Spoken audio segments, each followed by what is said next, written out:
Antirabé, visite du Premier ministre Coll Roger.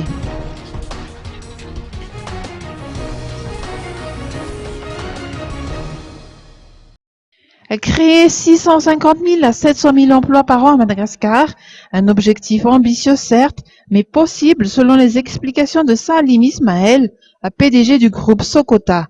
Pour y parvenir, nous devons appliquer les stratégies de développement qui ont permis à un bon nombre de pays asiatiques de créer au cours des 20 dernières années des millions, voire des dizaines de millions d'emplois. Le locataire de Moazorif, où le docteur Coll Roger a indiqué hier à Antirabé qu'il fait sienne ses observations et conditions. Suite à l'invitation du groupe Sokota, il s'est en effet rendu dans la ville d'Eau pour visiter l'usine de confection Cotton Line d'une part et la Cotonard d'autre part.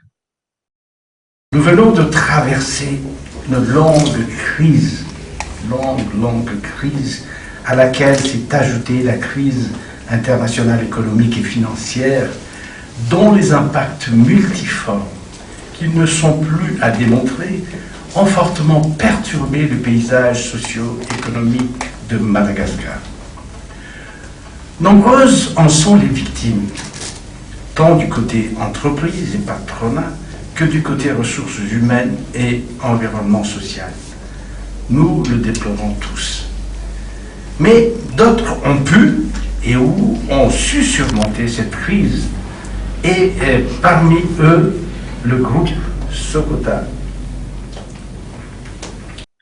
Le PDG du groupe Sokota a fait savoir que notre zone franche industrielle est calquée sur les zones économiques spéciales qui ont fait le succès des pays comme la Chine, l'Inde ou l'île voisine de Maurice, mais notre point faible se situe au niveau de l'environnement des affaires.